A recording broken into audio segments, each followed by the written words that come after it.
Hi, I'm Jeff Tobe, relationship guru and author of the online series, How to Fix a Broken Relationship.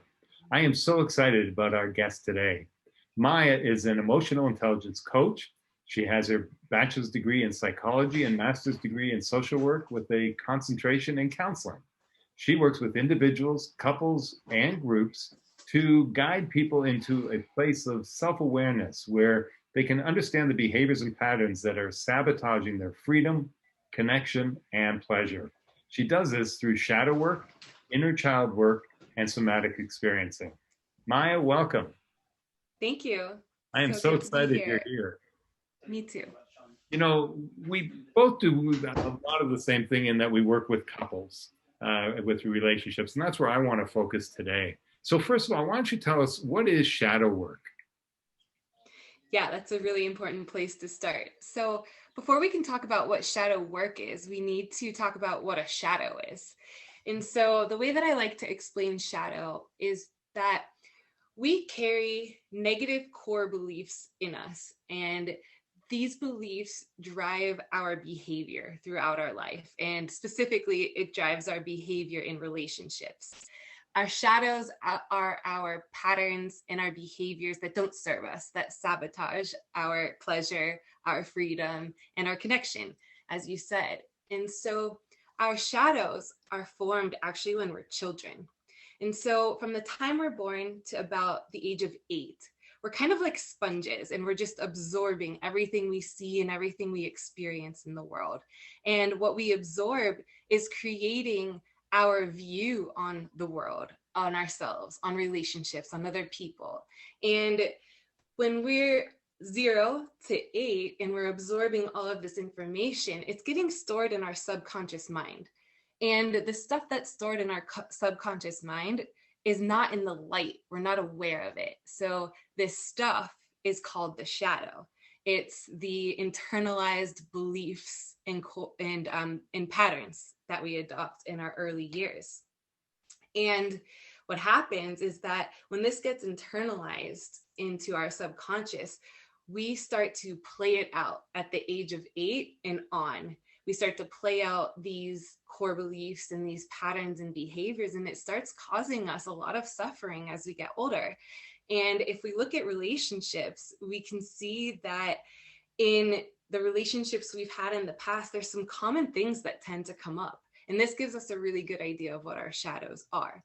And so, shadow work is identifying what these patterns and behaviors that keep coming up that are sabotaging you are. So, let me get this straight.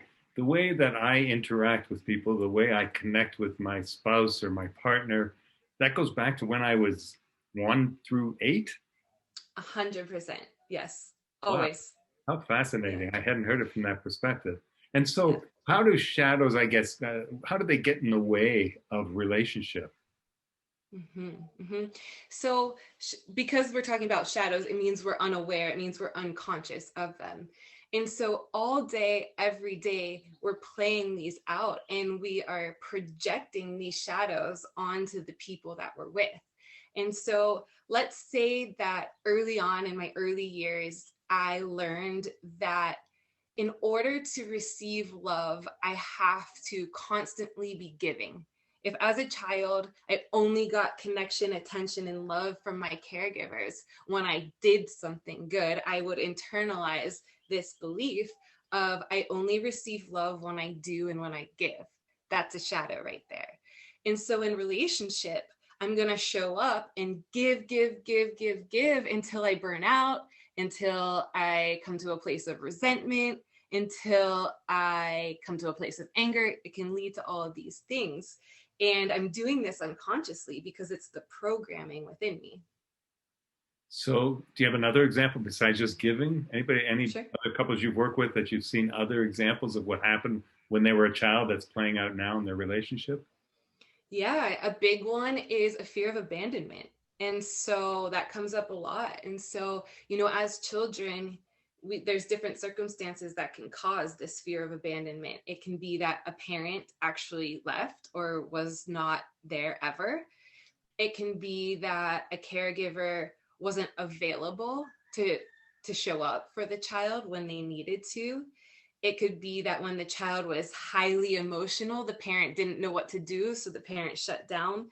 So there's a lot of different circumstances that can create this fear of abandonment.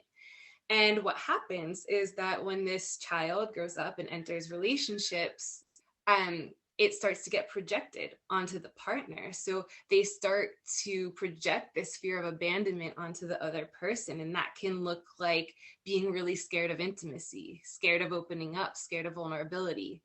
It can be that when there's an argument or a fight or a disagreement, the person shuts down and leaves. They do the exact same thing because they're so scared of the other person doing it.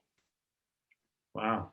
So I know that people could work with you, but is there any work that our viewers could do individually right now to start to just tackle this? Yes. So the most important way to start this is to take inventory of all the romantic relationships you've been in. So this is a time where you have to get really brutally honest with yourself. And that's what all of this work is about, is we can't heal any of our relationship issues if we're not willing to own our part and own our shadows in it. And so if we take a look at all of our relationships, we can see a pattern of the problems that showed up in each one and the role that we played in those patterns. And we'll start to see that the patterns are pretty similar within each relationship. And that's our cue, that's our into shadow work. There's where we're holding that coding that's not serving us. And something that's really interesting and important to note is that a lot of times, if not all of the time, we will attract partners that are going to bring this shadow up to the surface, and it's going to be really triggering for us. So the way that our partners trigger us is really important to look at too, because there's shadow in there as well. Let's take a look at those triggers for a minute too. So Mhm. so they're triggering, what I hear you saying is they're triggering that 0 to 8 year old, right? Yep. Those Yep. feelings. And so, Yep. what can we ask our partners for to help us through this process? It's such a good question. So, just to comment on what you're saying, it's so funny because I always tell my clients when they're having issues in their relationships, I'm like, if you can take a step back and watch your arguments or watch your disagreements, you're literally watching your child selves battle with each other. Like, you took my bike. No, you stole mine. But I had it first. That's really what these arguments look like if you take a step back. And, it's deeper than that. But that's the example that I give. And so, in relationship, this self-awareness is the most important part, because you want to be able to communicate to your partner what your triggers are so that he or she knows what they are. They're informed, so when it comes up, you can say to them, okay, here's my trigger, I'm really triggered right now, I'm feeling angry, and they can support you in it rather than them getting triggered too, and vice versa. And so it starts with the self work. We have to be self aware of our triggers, of our shadows, and we have to be in a partnership. I call it a conscious partnership or a healthy partnership that allows for that conversation to happen. So much of what we've talked about in How to Fix a Broken Relationship and in my series is really about communication. So thank you for saying that. It is about being able to communicate to our partner our needs, our wants, our desires. This is just a Exactly. whole new area. So my last question to you is, how do you know it's a success? What does a successful couple or relationship look like to you? Mm. Yeah. So the way that I see relationships is that our partner, our significant other, is the person who is just willing to grow with us, to evolve with us. And so when I look at relationships and I look at what I believe is a successful relationship, it's two people who are willing to hold each other with love in their triggers, in their shadows, and help raise each other up through that. Because what happens is, in an unconscious, unhealthy relationship, when people are triggered, we tend to fight and put each other down.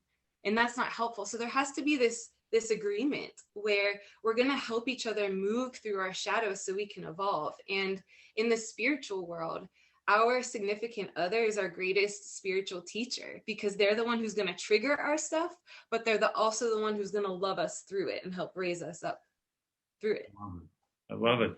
I ask all my guests the same question, and that is there any one book or any one resource that people should go to learn more about shadows and shadow work? Mm,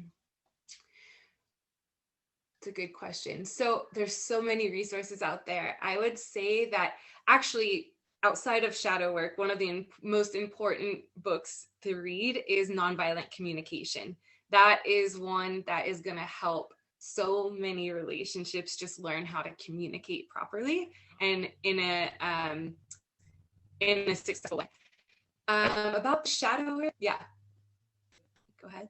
No, I was going to say I love it. It doesn't have to be about shadow work. Any book you can recommend or any resource is great. So Maya, how do people get in touch with you? Yeah, so the best way to get in touch with me is through email. And my email is Maya, Maya, Nicole, Nicole, healing at gmail.com. Maya Nicole Healing at gmail.com. Thank Yeah, you so much for taking the time today. Thank you for sharing your insights, and I look forward to doing this more in the future. me too. Thank you so much.